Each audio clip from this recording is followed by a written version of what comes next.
Ассалаумағалейкум арнамыздың құрметті көрермендері және тарих сүйер қауым. Бүгінгі бейнеблогымызда іргетасы 6 ғасырда қаланған ЮНЕСКО-ның қорғауына енген Жамбыл облысы Байзақ ауданының жерінде орналасқан ежелгі Қостөбе Хамукат қалашығы жайлы баяндайтын боламыз. Ендеше арнамызға қош келдіңіздер. Қостөбе Хамукат қалашығы қазіргі Жамбыл облысы Байзақ ауданының орталығы Сарыкемер ауылы мен Байзақ ауылының ортасында орналасқан. Облыс орталығы Тараз қаласынан солтүстікке қарай шамамен 15 шақырым жерде орналасқан. Қаланың тарихына үңіліп қарайтын болсақ, 6 ғасырда Соғды тайпасының адамдары Бұхарада Абруй ханның қысымына ұшырап, осы себепті түрік қағанына жер бөлу туралы өтініш хат жолдаған. Түрік қағаны оларға қазіргі Тараз қаласының маңында Талас өзенінің аңғарында жер беріп, аталған жерге алғашқы рет Қостөбе Хамукат қаласының іргетасы қаланған. Қостөбе Хамукат қалашығы қоныс мұнаралары мен арықтары бар қос қабырғамен қоршалған. Көлемі шамамен 420-450 метрлік аумақты алып жатыр. Қаланың қабырғаларының қазіргі қалдық төбесі 3,5 метр биіктікке көтерілген. Қаланың Хамукат аталу себебі бұл жерге көшіп келген қоныстанушылар өздерінің басшыларын Хамук деп атаған. Ал кат сөзі қала деген мағынаны білдіреді. Осылайша бұл атау Хамукат қаласы деп аталып кеткен. Жалпы бұхарлықтар өз бектерін Хамук деп атаған екен.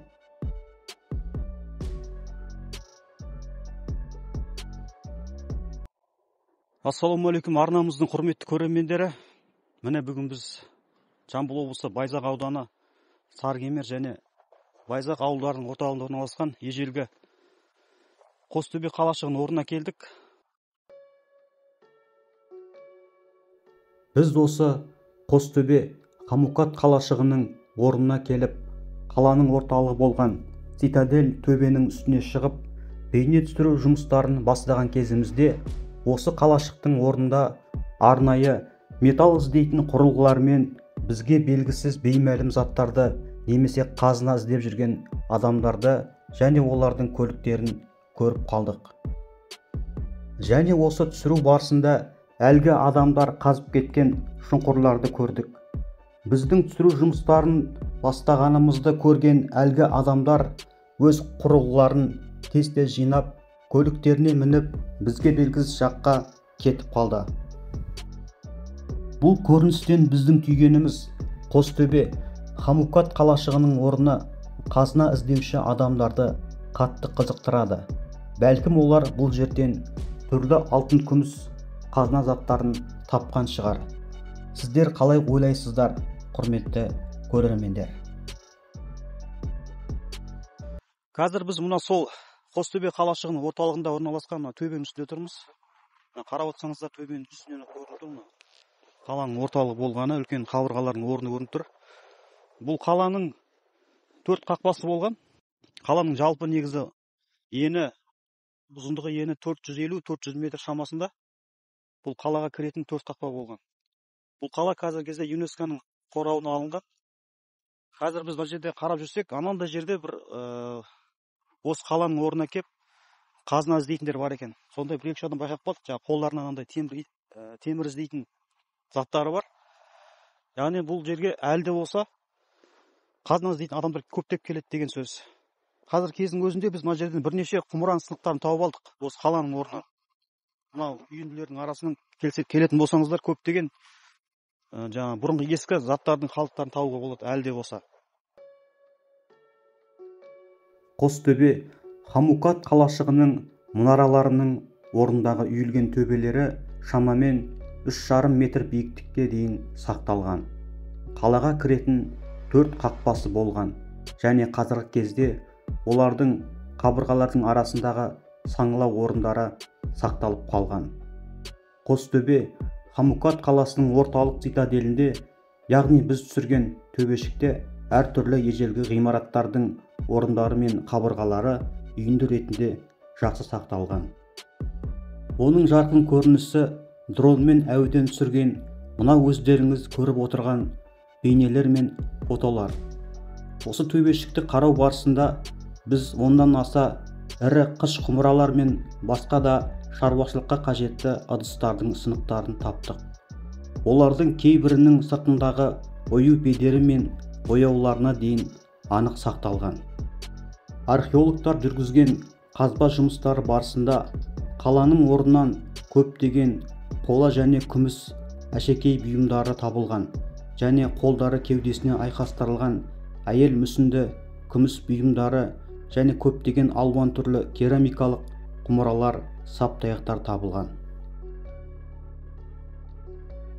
Міне, қазір осы біз қаланың орнын аралап жүріп, мынандай түрлі құмыраның сындығын тауып алдық. Осындай бұндай негізі құмыраның сынықтарын біз басқа да қалалардың орнын тапқан болатынбыз негізі. Тараз қаласының аумағында орналасқан мына құмыраның мысалы анық көрініп тұр. Сіздерге көрінеді деп ойлаймын. Мына құмыраның мынау аузы, құя берсе бәрі сынық екен. Сосын андай түрлі бедері бар құмыралардың сынықтары. Осы жерге келетін болсаңыздар көптеп кездеседі осы қаланың орнында.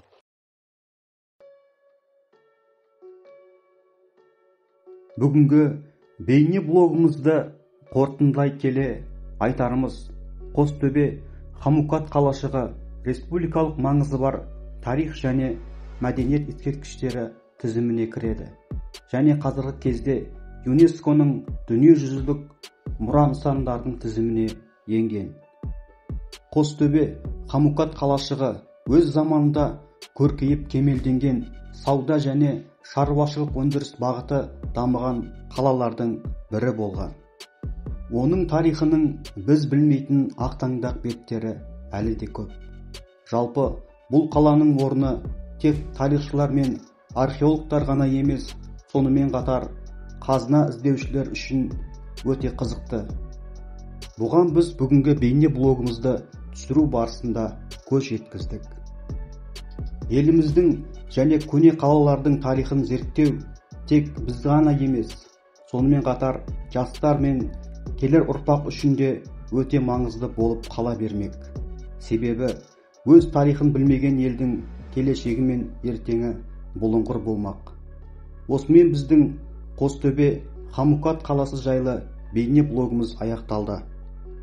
Құрметті арнамыздың көрермендері, каналымызға тіркеліп, қолдау білдіріп, лайк басып, жылы пікір жазып, арнамыздың сілтемесімен басқа әлеуметтік желілерде бөлісе жүріңіздер. Біз сіздермен қоштаспаймыз. Тек келесі кездескенше Алла амандығын берсін ағайын.